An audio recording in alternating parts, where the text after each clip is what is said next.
Hello बच्चों, कैसे हैं आप लोग। उम्मीद करता हूँ आप बढ़िया होंगे। तो आज इस वीडियो के अंदर हम बात करेंगे एक्यूरेंस ऑफ मेटल के बारे में, जिसके अंदर जो है हम 2 मार्क्स, 3 मार्क्स और 5 मार्क्स के क्वेश्चन देखने वाले हैं। लेकिन यदि आपने इस चैप्टर का अभी तक one shot, MCQ, assertion, reason, case study based question नहीं देखे हैं तो उनको भी देखें, ताकि आप इन सब क्वेश्चंस को, वन शॉट को अच्छे से समझ सके, ताकि आप अपने एग्जाम में अच्छे से फोड़ सकें। चलिए शुरू करते हैं वीडियो को। सबसे पहला क्वेश्चन आपके सामने यहाँ पर आता है, list any 2 metals found in free state in earth crust. यानी आपको 2 ऐसे मेटल का नाम बताना है जो found in free state in earth crust, earth की क्रस्ट में फ्री स्टेट में पाई जाती है। और दूसरा आगे क्वेश्चन पूछता है, where are they located in activity series. Activity series में यह कहां पर लोकेटेड है, ठीक है।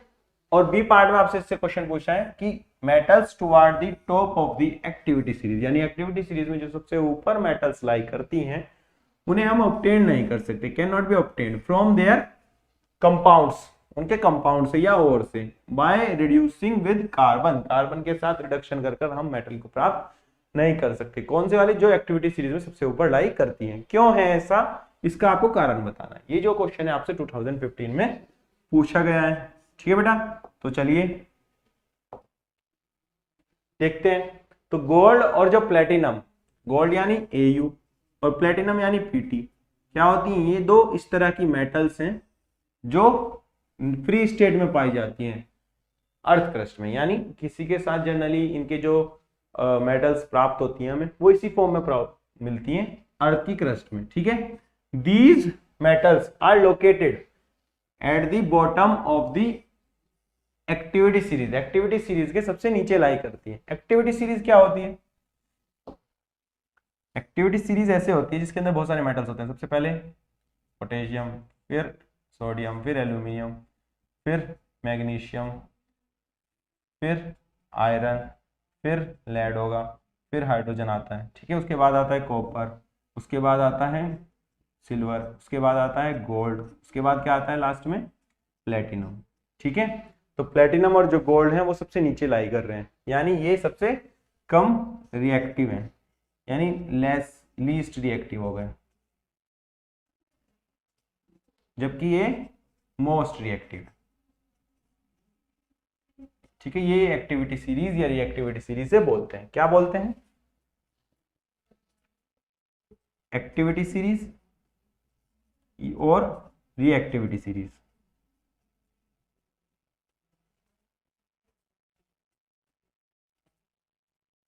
ठीक है बेटा।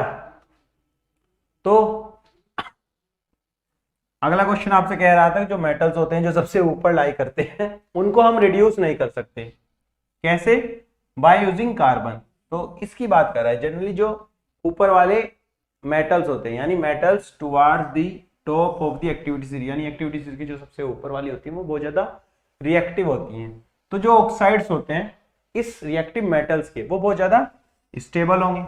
स्टेबल होंगे तो उसे हम रिड्यूस नहीं कर सकते हैं। किसकी मदद से? कार्बन की मदद से, ताकि हम फ्री मेटल को प्राप्त कर सकें। क्यों नहीं कर सकते? क्योंकि ये मेटल्स जो हैं ज्यादा एफिनिटी शो करती हैं। किसके लिए? ऑक्सीजन के लिए, देन कार्बन। यानी एफिनिटी का मतलब होता है एक तरीके से लगाव, या किसी को पाने की एबिलिटी। तो इनकी जो एबिलिटी है वो ज्यादातर ऑक्सीजन के साथ अच्छा कॉम्बिनेशन दिखाते हैं, लेकिन कार्बन के साथ अच्छा नहीं दिखाते।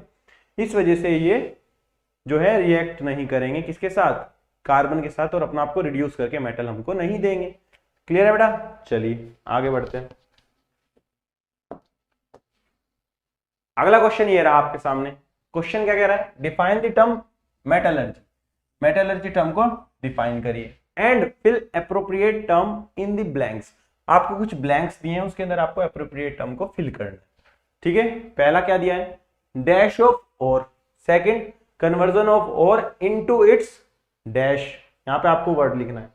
अगले वाला reduction of oxides of ore into dash, फिर क्या कह रहा है लास्ट वाला? Dash of metal. क्लियर है? ये को जो क्वेश्चन है वो आपसे 2013 के अंदर पूछा गया है। तो चलिए बात करते हैं। तो जो various processes which involve in the extraction of metals, metals को एक्सट्रैक्ट करने में किससे? उसके और से। जो अलग अलग प्रोसेस इन्वॉल्व होते हैं उसे हम क्या बोलते हैं? मेटलर्जी बोलते हैं, जिसके अंदर सबसे पहले हम मेटल को एक्सट्रैक्ट करते हैं उसके और से, फिर उसको रिफाइन करते हैं ताकि हमें प्योरेस्ट मेटल मिल सके। ठीक है, उस प्रोसेस को या उस प्रक्रिया को, इस फिनोमिना को क्या बोलते हैं? मेटलर्जी बोलते हैं। आगे जो 4 मेन स्टेप होते हैं किसके? मेटलर्जी के। सबसे पहले वाला कंसंट्रेशन ऑफ ओर, डैश में कंसंट्रेशन आएगा। अगला conversion of ore into its metal oxide, तो डैश में मेटल ऑक्साइड आएगा। अगले पार्ट में पूछा था reduction of oxides of ore into metal आएगा डैश में। अगला रिफाइनिंग ऑफ मेटल, तो रिफाइनिंग आएगा। क्लियर है? इस तरीके से हम क्वेश्चन को करेंगे बेटा। चलिए आगे बढ़ते हैं। अगला क्वेश्चन ये रहा आपके सामने, एक्सप्लेन द स्टेप्स। आपको स्टेप्स एक्सप्लेन करने किसके लिए? कॉपर के एक्सट्रैक्शन की। कॉपर का सिंबल Cu, फ्रॉम इट्स और उसके ओर से, और साथ ही साथ रिएक्शन भी लिखिए क्या इवॉल्व होती है इसके अंदर। 2013 में आपसे पूछा, 2012 में आपसे पूछा गया। ठीक है बेटा, चलिए। तो जो कॉपर का ओर होता है उसका क्या नाम है? Cu2s। क्या होता है? कॉपर जो है वो Cu2s की फॉर्म में पाया जाता है नेचर में। ठीक है, और कंसंट्रेटेड Cu2s को क्या करेंगे हम? रोस्टेड करेंगे। किन प्रेजेंस में? ऑक्सीजन की प्रेजेंस में या एयर की प्रेजेंस में क्या होती है? रोस्टिंग होती है। और क्या बनाते हैं? ऑक्साइड बनाते हैं। तो क्या करेंगे हम? Cu2s को रिएक्ट कराएंगे किसके साथ? ऑक्सीजन के साथ, हीट करेंगे और हमारे पास क्या बनेगा? कॉपर का ऑक्साइड बनेगा और साथ ही साथ SO2 गैस जो है वो रिलीज हो जाएगी। अब इसके बाद क्या करेंगे? इस कॉपर ऑक्साइड का रिडक्शन करेंगे। तो कॉपर ऑक्साइड को then heated in the absence of air, this reduces Cu2O into copper metal. और जो कॉपर मेटल हमें प्राप्त होगी यानी ये वाली, इसे क्या बोलते हैं? ब्लिस्टर कॉपर बोलते हैं। क्यों बोलते हैं ऐसा? क्योंकि SO2 जो प्रोड्यूस हुई है इस रिएक्शन के दौरान वो ट्रैप्ड हो जाती है किसके अंदर? Inside its surface. सरफेस के अंदर क्या करने के लिए? फिर ब्लिस्टर्स की तरह, तो ब्लिस्टर अपीयर होने लगते हैं। किसकी सरफेस पे? कॉपर मेटल की सरफेस पे ब्लिस्टर्स अपीयर होने लगते हैं। क्लियर है बेटा? इसलिए इसको ब्लिस्टर कॉपर कह देते हैं। चलिए आगे बढ़ते हैं। अगला क्वेश्चन ये रहा आपके सामने, क्या कह रहा है? Right about the extraction of mercury. Mercury के एक्सट्रैक्शन के बारे में बताइए फ्रॉम इट्स ओर। किने बार जो उसका ओर है उससे एक्सट्रैक्शन के बारे में बताइए। 2019 में आपसे पूछा गया है। ठीक है बेटा, तो चलिए। तो मरकरी क्या है? एक लेस रिएक्टिव है, क्योंकि एक्टिविटी सीरीज में सबसे नीचे लाई करती है। तो मरकरी जो है लेस रिएक्टिव मेटल हो गई। उसका जो ऑक्साइड है उसे इजीली हम कन्वर्ट कर सकते हैं किसके अंदर? मेटल के अंदर। क्यों? क्योंकि बहुत ज्यादा कम रिएक्टिव है, तो इजीली कन्वर्ट कर सकते हैं बाय सिंपली हीटिंग। तो सबसे पहले क्या करेंगे? किने बार जो है वो सल्फाइड ओर है। क्या है? सल्फाइड ओर है। सल्फाइड ओर ऑफ मरकरी है। ठीक है, इसको क्या करेंगे? रोस्टिंग करेंगे। क्या करेंगे बेटा? रोस्टिंग करेंगे। रोस्टिंग का मतलब heating in presence of air, यानी एयर की प्रेजेंस में हीट करेंगे। क्या बनेगा? मरकरी का ऑक्साइड बनेगा। ठीक है, साथ ही साथ SO2 गैस जो है वो रिलीज हो जाती है। देखिए क्या लिखा है?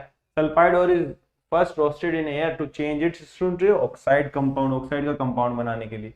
फिर इसे फर्दर हीट करेंगे ताकि हमें Hg मेटल मिल जाए। अब इसको क्या करेंगे? HgO को फर्दर हीट करेंगे ताकि हमें Hg जो है यानी मरकरी जो है हमें मिल जाए। क्लियर इतनी बात? चलिए आगे बढ़ते हैं। अगला क्वेश्चन ये रहा आपके सामने, differentiate between minerals and ores, suitable examples. ठीक है, 2015 में आपसे पूछा गया है, तो डिफरेंशिएशन करना है, करिए। तो मिनरल्स और ओर में डिफरेंशिएशन की बात करते हैं। सबसे पहला डिफरेंशिएशन क्या है? The natural material in which the metals और their compounds are found in earth crust are known as minerals. यानी अर्थ में मेटल्स जिस कंपाउंड या जिस तरीके से पाया जाता है उसे हम मिनरल्स कहते हैं। दूसरा और क्या होता है? और वो मिनरल्स होते हैं जिससे हम मेटल्स को आसानी से एक्सट्रैक्ट कर सकें, कन्वीनियंटली एंड प्रॉफिटेबली एक्सट्रैक्ट कर सकें मेटल को, उसे हम और कहते हैं। दूसरा, सम मिनरल्स में contain only a small percentage of the metal and some में contain a large percentage of metal, यानी मिनरल्स के अंदर कुछ कंपाउंड ऐसे हो सकते हैं जिसके अंदर कम परसेंटेज हो सकता है किसका, मेटल का, लेकिन कुछ ऐसे हो सकते हैं जिसके अंदर मेटल का काफी ज्यादा अमाउंट में परसेंटेज हो, ठीक है। जबकि जो और होते हैं उसके अंदर हमेशा गुड परसेंटेज होता है किसका, मेटल का, यानी हमेशा जो है उसके अंदर एक अच्छी क्वांटिटी होगी किसकी, मेटल की, तभी तो हम मेटल को एक्सट्रैक्ट कर पाएंगे बेटा उससे। चलिए आगे बढ़ते हैं। अगला क्वेश्चन आपके सामने ये रहा।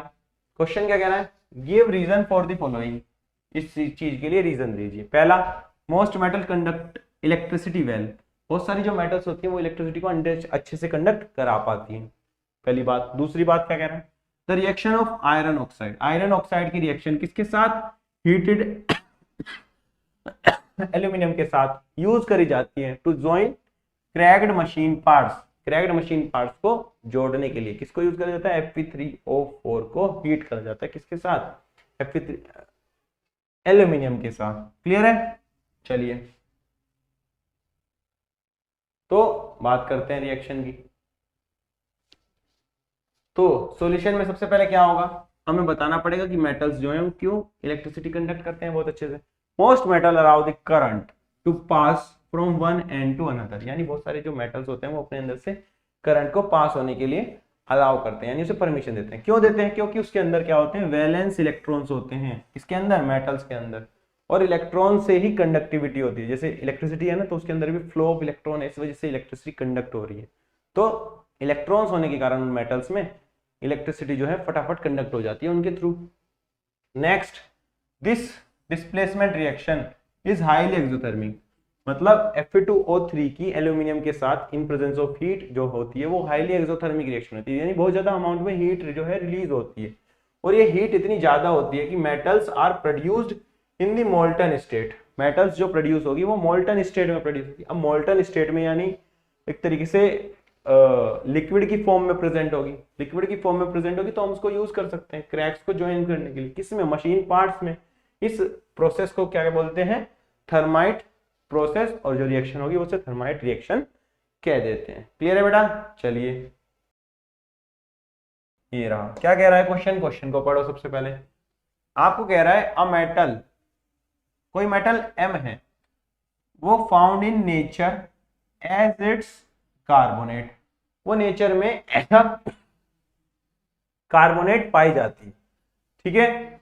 इट इज यूज्ड, ये जो मेटल है इसका ही बात कर रहा है, it is used in the galvanisation, galvanisation एक प्रोसेस होता है जिसके अंदर किसी पर्टिकुलर मेटल के ऊपर हम लेयर चढ़ाते हैं, तो उसके अंदर यूज करी जाती है। कौन से की, किसके गैल्वेनाइजेशन के लिए, आयरन के गैल्वेनाइजेशन के लिए इस मेटल M का यूज करा जाता है, ठीक है।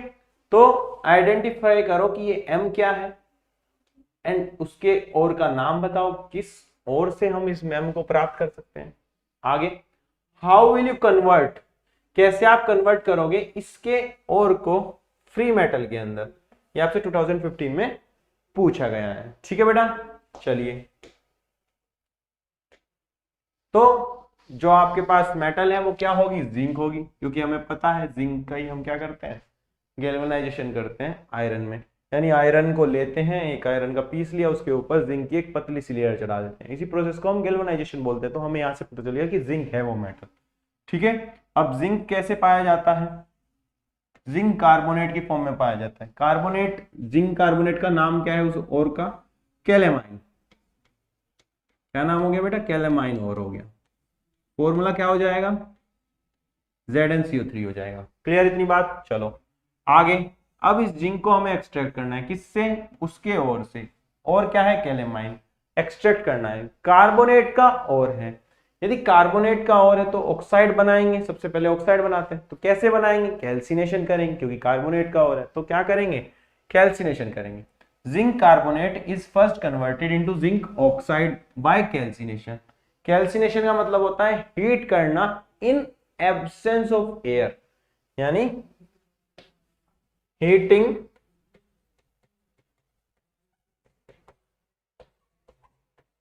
इन एब्सेंस ऑफ एयर। क्लियर। आगे, व्हेन कैलेमाइन और यानी जिंक कार्बोनेट को क्या करेंगे, हीट करेंगे strongly in the absence of air, तो क्या करेगा, डिकम्पोज हो जाएगा और क्या बनाएगा, जिंक का ऑक्साइड बनाएगा, साथ में कार्बन डाइऑक्साइड जो है वो रिलीज करेगा। ये जो सिंबल एरो दिखा रखा है ये दिखाते हैं गैस के लिए, क्योंकि गैस जनरली ऊपर की तरफ जाएगी यदि रिएक्शन से निकलेगी तो। यहाँ पे कैलेमाइन है और है कैल्सिनेशन कर रहे हैं यानी हीटिंग कर रहे हैं इन एब्सेंस ऑफ एयर, तो क्या बन रहा है, जिंक का ऑक्साइड बन रहा है। अब आगे क्या होगा, इस जिंक ऑक्साइड को हम रिड्यूस करेंगे यानी रिडक्शन करेंगे, zinc oxide by reduction with carbon, carbon के साथ इसका रिडक्शन करेंगे, यानी जिंक ऑक्साइड लेंगे, कार्बन यानी कॉक लेंगे, क्या करेंगे, इसका रिडक्शन करेंगे, रिडक्शन करके क्या होगा, ऑक्सीजन यहाँ से हटके कार्बन मोनोऑक्साइड बना लेगा और हमें क्या मिल जाएगा, जिंक मिल जाएगा। क्या मिल जाएगा, जिंक मेटल हमको मिल जाएगा। क्लियर है, चलिए आगे बढ़ते हैं। अगला क्वेश्चन आपके सामने कह रहा है, इन कॉलम वन के अंदर अलग अलग मेथड्स दिए हैं, किसके लिए, एक्सट्रैक्शन के लिए। आगे name the methods used for the extraction of metals given in column 2। Column 2 में आपको मेटल्स दिए हैं, क्या दिए, मेटल्स दी हैं। आपको ये बताना है ये सारी यदि आपके पास मेटल्स गिवन है तो कौन सी मेटल को आप कौन से प्रोसेस के थ्रू या कौन से मेथड के थ्रू एक्सट्रैक्ट कर सकते हो। ठीक है, चलिए तो सबसे पहले हम कार्बन के साथ किस किस को रिड्यूस कर सकते हैं, हम कर सकते हैं जिंको को कर सकते हैं, आयरन को कर सकते हैं और लेड को कर सकते हैं। ठीक बात। अगला यदि इलेक्ट्रोलाइटिक रिडक्शन करना है तो किसका करेंगे, जो सबसे कम रिएक्टिव है, क्यों कार्बन के साथ रिड्यूस नहीं हुई, जब तो इलेक्ट्रोलाइटिक रिडक्शन करते हैं तो एल्यूमिनियम को करेंगे और सोडियम को करेंगे। क्लियर है। और reduction of aluminium, reduction with aluminium किसके साथ करते हैं, यदि हमारे पास मैग्नीज या Mn प्रेजेंट हो, मैग्नीज या Mn प्रेजेंट हो तो हम उसका रिडक्शन कर सकते हैं विद यूजिंग एल्यूमिनियम। ठीक है बेटा, चलिए आगे बढ़ते हैं। अगला क्वेश्चन ये रहा आपके सामने, the metals extracted from their ores are not very pure. जो मेटल हम प्राप्त करते हैं कहां से, उनके ओर से, वो बहुत ज्यादा प्योर नहीं होती। क्लियर बात है। दे कंटेन इंप्योरिटीज, उनके अंदर इंप्योरिटीज प्रेजेंट होती है, which can be removed by the process of refining, इसको हम रिफाइनिंग के प्रोसेस के थ्रू रिमूव करते हैं इंप्योरिटीज को। आगे क्या कह रहा है, name the most widely used process for refining of impure metal, impure metal को रिफाइन करने के लिए जो सबसे ज्यादा यूज करते हैं हम प्रोसेस, उसका नाम बताइए आप लोग। ठीक है, आगे क्या कह रहा है, diagram of the apparatus used for the refining of copper metal, copper metal को रिफाइन करने के लिए जो डायग्राम होगा, उसके कोरस्पोंडिंग जो प्रोसेस है उसके कोरस्पोंडिंग जो डायग्राम बनेगा उसको भी आप बताइए। आगे क्या कहता है, और नेम बताइए रोड्स का which is used as a cathode and anode. अगला इलेक्ट्रोलाइट बताइए कौन सा यूज करेंगे उस प्रोसेस के दौरान। आगे क्या कह रहा है, what happened to the pure metal when current passes through the electrolyte, जब इलेक्ट्रोलाइट के थ्रू करंट पास करोगे तो प्योर मेटल को क्या होगा। अगला point, what happens to the soluble and insoluble impurities present in the impure copper, impure copper के अंदर जो सोल्यूबल और इनसोल्यूबल इंप्योरिटीज प्रेजेंट हैं उनका क्या होगा, ये भी बताइए। या फिर इस तरीके से पूछ सकता है आपको कि एक्सप्लेन द रिफाइनिंग या purification of impure copper metal, copper metal की रिफाइनिंग या प्योरिफिकेशन का मेथड को एक्सप्लेन करिए। ठीक है, ये जो क्वेश्चन है आपसे 2013 के अंदर पूछा गया है। चलिए, तो जो सबसे ज्यादा कॉमन मेथड है किसके लिए, रिफाइन करने के लिए, किसको, इम्प्योर मेटल्स को, वो है इलेक्ट्रोलाइटिक रिफाइनिंग। ठीक है, इलेक्ट्रोलाइटिक रिफाइनिंग एक अच्छा प्रोसेस है जिसकी मदद से हम रिफाइन कर सकते हैं, किसी भी इम्प्योर मेटल से प्योर मेटल को प्राप्त कर सकते हैं, रिफाइनिंग कर सकते हैं। तो कॉपर की इलेक्ट्रोलाइटिक रिफाइनिंग की बात करते हैं। तो होता क्या है, इसके अंदर हम एक टैंक लेते हैं। ठीक है, टैंक ले लिया, अब टैंक के अंदर क्या करेंगे, दो इलेक्ट्रोड डालेंगे, एक कैथोड एक एनोड। जो कैथोड होगी वो क्या होगी, प्योर मेटल की एक थिन स्ट्रिप होगी, a thin strip of pure metal is made the cathode, यानी कैथोड बनी किससे है, प्योर मेटल, कौन सी, copper, pure copper metal thin strip से बनी है, यानी बहुत पतली सी स्ट्रिप ली है हमने। ठीक है, आगे जबकि जो इम्प्योर मेटल है वो एनोड बना रही है, यानी जो एनोड है वो बनी है इम्प्योर मेटल से। ठीक है बेटा, चलिए, और जो एक्वस सॉल्यूशन है सॉल्ट का, वो उसी मेटल का है जिसको हमें रिफाइन करना है। यहाँ पे मान लो कॉपर को रिफाइन कर रहे हैं तो कॉपर का सोल्ट लेंगे। कौन सा सोल्ट ले रहे हैं? कॉपर सल्फेट का सॉल्यूशन ले रहे हैं, यानी CuSO4 का सॉल्यूशन हम ले रहे हैं यहाँ पर। मतलब ये जो सॉल्यूशन हो गया ये कॉपर सल्फेट का हो गया। क्लियर है? चलिए आगे होगा क्या, जैसे ही हम करंट पास करेंगे through the electrolyte, on passing the current through the electrolyte, तो क्या होगा, इम्प्योर मेटल, यहां पे बेटा इम्प्योर आएगा, ठीक है, आई थिंक कोई टाइपिंग मिस्टेक है यहाँ पे। Impure metal from the anode, anode से जो इम्प्योर मेटल होगी, क्योंकि एनोड हमने इम्प्योर मेटल की बनाई है, तो क्या होगी, डिसोल्व होने लगी किसके अंदर, इलेक्ट्रोलाइट के अंदर। अब इलेक्ट्रोलाइट किसका लिया है हमने, कॉपर सल्फेट का, तो कॉपर सल्फेट ही इलेक्ट्रोलाइट से इक्विवेलेंट अमाउंट जाकर क्या कर लेगा, इलेक्ट्रोलाइट का डिपॉजिट हो जाएगा, कहां पर, कैथोड पर इकट्ठा हो जाएगा। उस तरीके से हमें प्योर कॉपर मेटल मिल जाएगी। किस पर मिल जाएगी, कैथोड पर इकट्ठा हो रहा है तो कैथोड पर मिल जाएगी। इसका मतलब एनोड से धीरे धीरे कॉपर टूटेगा, सॉल्यूशन के अंदर जाएगा, उतना ही अमाउंट कॉपर का वहां से उठकर प्योर की तरफ यानी कैथोड की तरफ जुड़ता जाएगा। इस तरीके से इम्प्योर से प्योर में कन्वर्शन हो जाता है कॉपर का। क्लियर है? आगे कह रहा है the soluble impurities go into the solution. कुछ इंप्योरिटीज होंगी जब भी तो वो इम्प्योर है, तो कुछ इंप्योरिटीज जो होंगी वो एनोड के नीचे ही रह जाएंगी, एनोड के नीचे ही रह जाएंगे, इसलिए उसको कह देते हैं anode mud. While the insoluble impurities settle down eight the bottom of the anode, क्योंकि एनोड क्या है, इम्प्योर है, तो उसके नीचे ही इंप्योरिटी इकट्ठी हो जाती है और उसे हम कह देते हैं एनोड मड। जैसा कि डायग्राम में आप देख सकते हैं कि ये जो दिखा रखा है ना, ये है anode mud.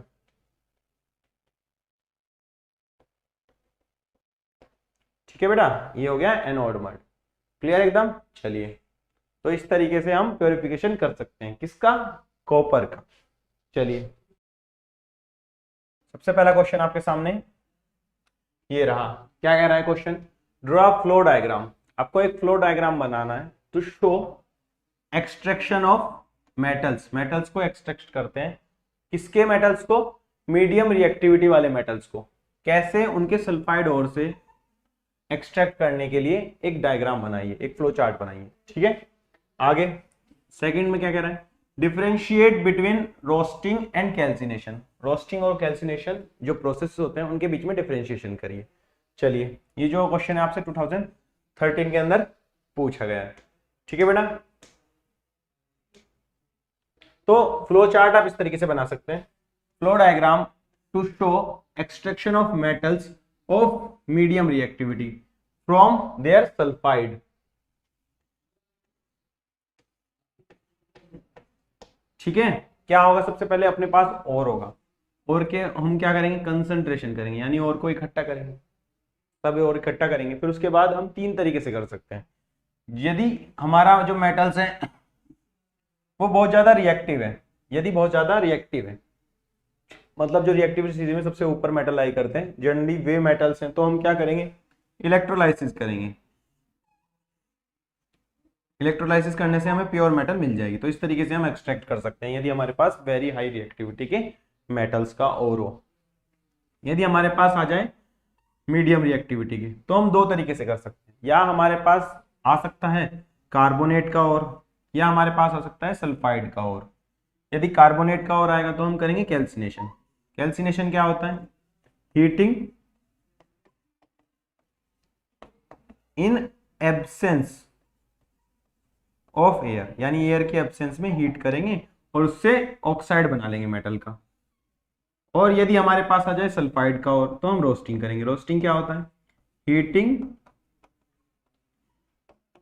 In presence of air, air की प्रेजेंस में हीट करना क्या होता है, रोस्टिंग होता है, लेकिन एयर की एब्सेंस में हीट करने को कैल्सिनेशन बोलते हैं। दोनों से मिलेगा क्या, ऑक्साइड मिलेगा मेटल्स का। फिर उसके बाद उसका रिडक्शन करेंगे, रिडक्शन करके ऑक्सीजन को हटा देंगे और उसके बाद प्योरिफिकेशन करेंगे ताकि हमें प्योर मेटल मिल जाए। ठीक है, यदि हमारे पास बहुत ज्यादा लो रिएक्टिविटी का मेटल आ जाए तो हम उसका डायरेक्ट सल्फाइड का और होगा, उसकी रोस्टिंग करेंगे। रोस्टिंग के बाद मेटल मिलेगा हमें, उसको हम रिफाइन करेंगे, फिर हमें प्योर मेटल मिल जाएगा, प्योर मेटल जो है हमें मिल जाएगा। इस तरीके से हम कर सकते हैं मेटल्स को प्राप्त करने के प्रोसेस तीनों के लिए। यदि हमारे पास हाई रिएक्टिविटी हो तब ये प्रोसेस, तो मीडियम रिएक्टिविटी हो तो कार्बोनेट का हो तो कैल्सिनेशन के थ्रू जाएंगे, सल्फाइड का और हो तो रोस्टिंग थ्रू जाएंगे। यदि हमारे पास बहुत ज्यादा कम रिएक्टिविटी का है तो डायरेक्ट उसका सल्फाइड ही मिलता है जनरली, तो सल्फाइड की हम रोस्टिंग करेंगे, उसके बाद मेटल ऑक्साइड बनाएंगे, मेटल ऑक्साइड बनाने के बाद रिफाइन करके प्योर मेटल को प्राप्त कर लेंगे। ठीक है बच्चों, चलिए आगे बढ़ते हैं। सेकंड पार्ट में हमें बताना था डिफरेंशिएशन क्या है कैल्सिनेशन और रोस्टिंग के बीच का। तो सबसे पहली बात करते हैं कैल्सिनेशन और रोस्टिंग में। सबसे पहली बात करते हैं रोस्टिंग के लिए। रोस्टिंग जो है किसके केस में करी जाती है, सल्फाइड के ओर के प्रेजेंस में, और जो कैल्सिनेशन होता है वो कार्बोनेट के ओर का होता है। क्लियर है।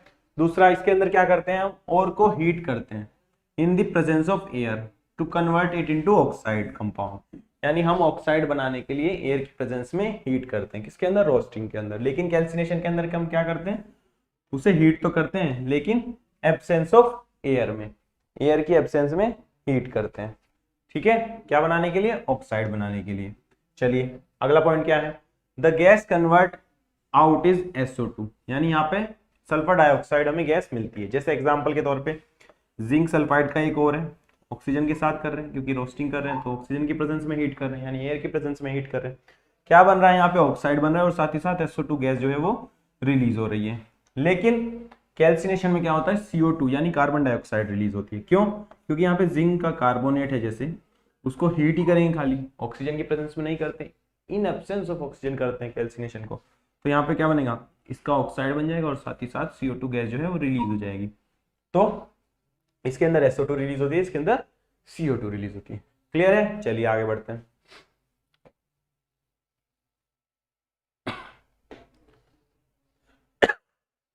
अगला क्वेश्चन ये रहा आपके सामने। अगला क्वेश्चन में ए पार्ट कह रहा है what is thermite process. Thermite process क्या होता है आपको ये बताना है।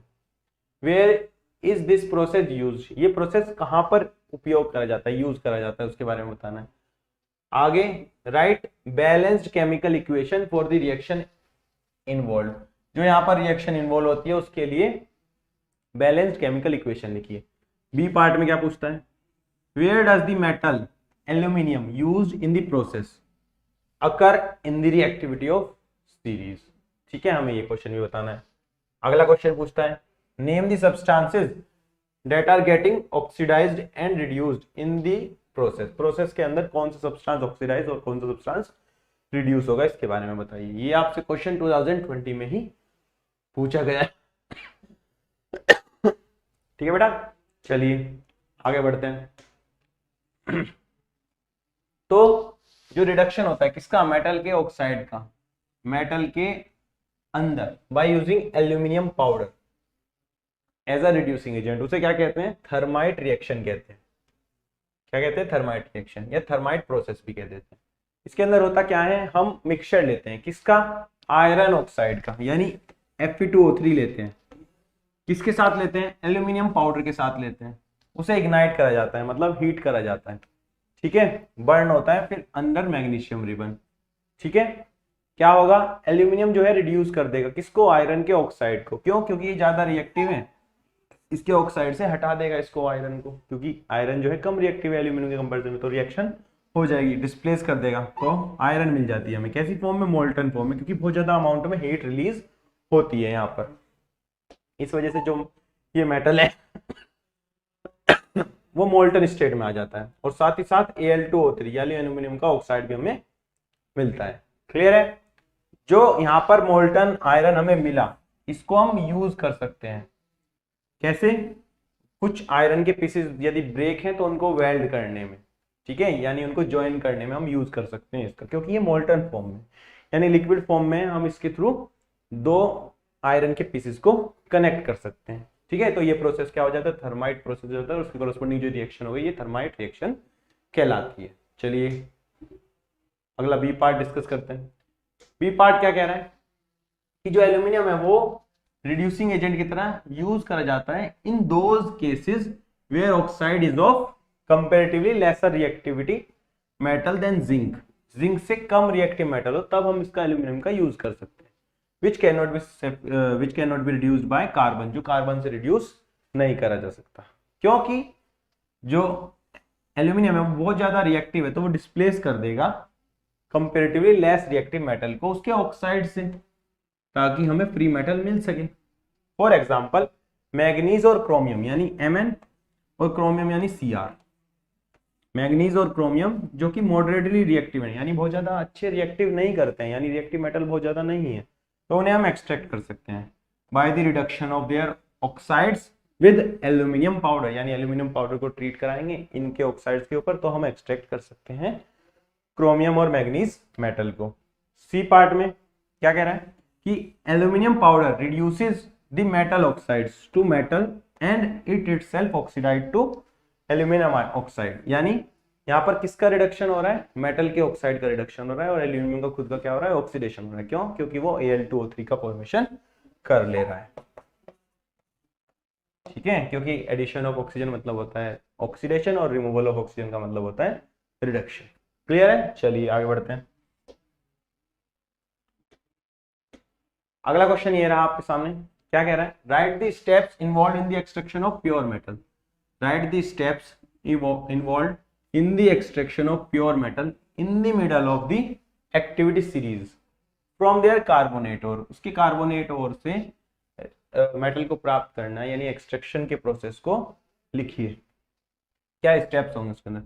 सेकंड पार्ट में क्या पूछा है, how is copper extracted from its sulphide ore, कैसे कॉपर को हम उसके सल्फाइड की ओर से एक्सट्रैक्ट कर सकते हैं। उसके अंदर जो अलग अलग वेरियस स्टेप्स हैं उसको लिखिए सपोर्टेड बाय केमिकल इक्वेशन, यानी आपको केमिकल इक्वेशन के साथ एक्सप्लेन करना है कि कैसे आप एक्सट्रैक्ट करोगे सल्फाइड की ओर से कॉपर, और साथ ही साथ डायग्राम भी बनाइए for the electrolytic refining of copper, मतलब रिफाइनिंग के बारे में भी डायग्राम के साथ समझाइए हमें। चलिए ये जो क्वेश्चन है वो आपसे 2018 में पूछा गया है। ठीक है बेटा, चलिए देखते हैं कैसे आप आंसर करेंगे। तो सबसे पहला part, some of the moderately reactive metals occur in nature as their carbonate. It is easier to obtain metals from their oxide by reduction than from their carbonates। यानी क्या कह रहा है कि कार्बोनेट्स की बजाय ऑक्साइड से मेटल्स को रिड्यूस कर कर एक्सट्रैक्ट करना काफी इजीली है, इसलिए हम क्या करते हैं उनको ऑक्साइड में कन्वर्ट कर रहे हैं। ठीक है, so before reduction the carbonate ore must be converted into metal oxide by the process of calcination. Calcination क्या प्रोसेस होता है, heating in absence of air, air की एब्सेंस में हीट करना, किसको, ओर को, किसके, किसी भी मेटल के कार्बोनेट के ओर को। लिखा भी है देखिए, calcination is the process in which carbonate ore is heated strongly in the absence of air to convert into metal oxide. Example के तौर पे आपको एक रिएक्शन दी है, क्या दिया है, जिंक कार्बोनेट दिया है जो कि कैलेमाइन है, किसका और है, जिंक का। तो हम क्या करेंगे, कैल्सिनेशन करेंगे, यानी हीट करेंगे इसको इन द एब्सेंस ऑफ एयर। तो क्या होगा, ये डिकम्पोज होगा, डिकम्पोज मतलब ब्रेक होगा, ब्रेक होकर क्या देगा, जिंक ऑक्साइड देगा और CO2 गैस जो है वो रिलीज होगी। इस तरीके से हमें ऑक्साइड मिल जाएगा। क्लियर है, ऑक्साइड मिल गया। अब आगे क्या करेंगे, हम इस ऑक्साइड को रिड्यूस करेंगे। कैसे रिड्यूस करते हैं, the metal oxides obtained by calcination is converted into free metal by using reducing agent like carbon का यूज करके हम रिड्यूस कर सकते हैं, एल्यूमिनियम का यूज कर सकते हैं, सोडियम का यूज कर सकते हैं या कैल्शियम का, इनमें से किसी का भी यूज कर हम इसे रिड्यूस कर मेटल प्राप्त कर सकते हैं, यानी एक्सट्रैक्ट कर सकते हैं फाइनली मेटल को। The reducing agent used depend on the chemical reactivity of the metal. अब हमें कौन सा रिड्यूसिंग एजेंट लेना है, यानी कौन सा मेथड यूज करना है जिसकी वजह से हमें रिडक्शन करें किसी ऑक्साइड का, वो डिपेंड करता है कि वो मेटल जो है वो कैसा रिएक्टिव है। ठीक है, जैसे एग्जांपल के तौर पे जिंक ऑक्साइड है, उसको डायरेक्टली आप कार्बन या कोक के साथ रिएक्शन कराओ और आपको जिंक मेटल मिल जाता है और CO बन जाता है, यानी कैल्शियम कार्बोनेट बन जाता है, कार्बन मोनोऑक्साइड बन जाता है और साथ ही साथ जिंक मेटल आपको मिल जाता है। तो iron metal is extracted from its oxide by reduction with carbon. Tin and lead का यदि मेटल होगा उसे भी हम एक्सट्रैक्ट कर सकते हैं, किसकी मदद से, with the help of carbon. ठीक है, the metals prepared by the reduction process usually contain some impurities. अब जो हमें मेटल यहां से मिला, जैसे जिंक मिल गया, इसके अंदर कुछ ना कुछ इंप्योरिटी होगी, अब उसको हमें प्योर मेटल में कन्वर्ट करने के प्रोसेस को ही रिफाइनिंग कहते हैं। And obtaining pure metal from impure metal, यानी जैसे जिंक है ये इम्प्योर है, इससे प्योर जिंक को प्राप्त करने का जो प्रोसेस होता है उसे ही हम क्या कह देते हैं, रिफाइनिंग कह देते हैं किसी भी मेटल के लिए। यानी हमें रिफाइनिंग करनी पड़ेगी ताकि हमें प्योर जिंक मिल सके। And the most of the metal are refined by electrolytic refining. और बहुत सारी मेटल्स जो हैं उसे हम रिफाइन करते हैं किसके थ्रू, इलेक्ट्रोलाइटिक रिफाइनिंग प्रोसेस के थ्रू। ठीक है, चलिए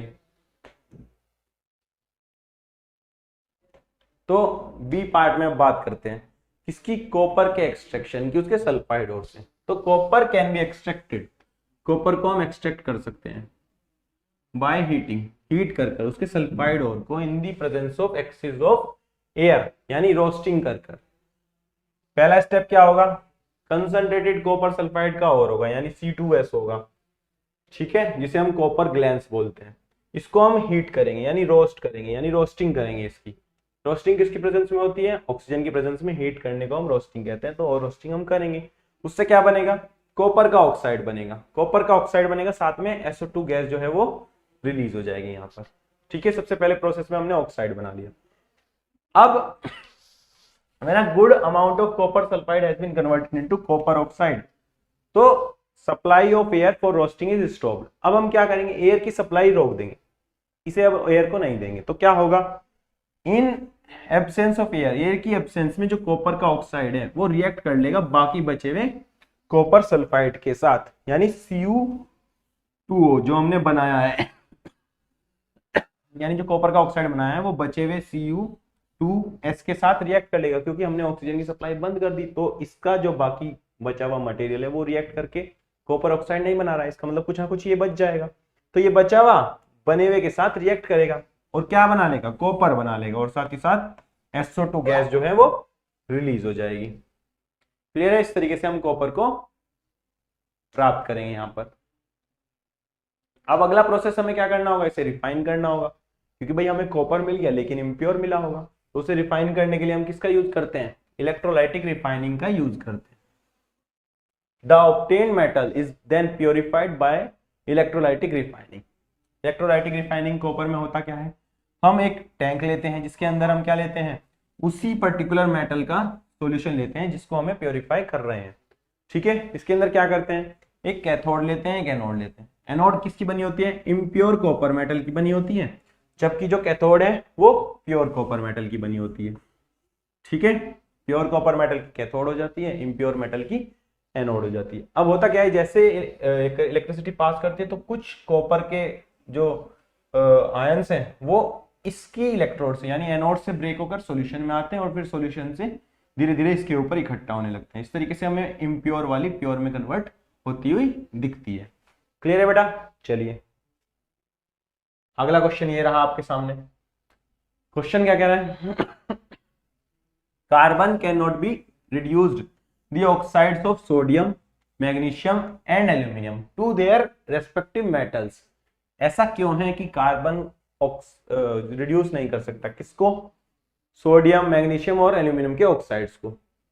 where are these metals placed in the reactive series, reactivity series में ये मेटल्स कहां पे पाई जाती हैं। How are these metals obtained from their ore, तो कौन से प्रोसेस से हम इन्हें ऑब्टेन करेंगे। ठीक है, ये भी बताना है आपको साथ में।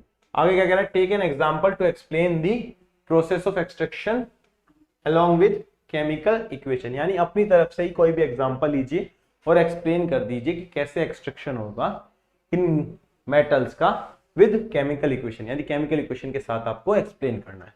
ठीक है, ये जो क्वेश्चन है आपसे 2020 में पूछा गया बेटा। क्लियर है, चलिए आगे बढ़ते हैं। तो कैसे एक्सप्लेन करोगे आप, सबसे पहले आप क्या लिख सकते हो कि जो ऑक्साइड्स होते हैं हाईली रिएक्टिव मेटल्स के, जैसे कि पोटेशियम हो गया, सोडियम हो गया, कैल्शियम हो गया, मैग्नीशियम हो गया, एल्यूमिनियम हो गया, ये बहुत ज्यादा स्टेबल होते हैं। स्टेबल होते हैं तो इसे हम रिड्यूस नहीं कर सकते by the most common reducing agent, यानी कार्बन के थ्रू हम इसको रिड्यूस नहीं कर सकते टू ऑब्टेन फ्री मेटल्स।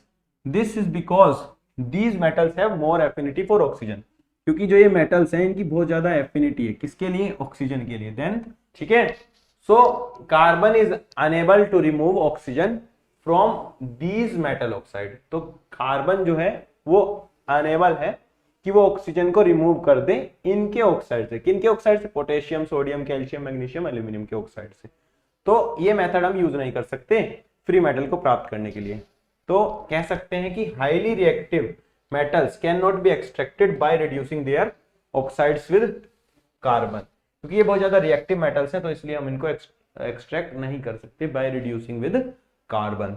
ठीक है, जो ये हाईली रिएक्टिव मेटल्स हैं जैसे कि पोटेशियम हो गया, सोडियम, कैल्शियम, मैग्नीशियम या एल्यूमिनियम, ये प्लेस करी जाती है रिएक्टिविटी सीरीज में। कहाँ? सबसे ऊपर, इन दी अपर पार्ट।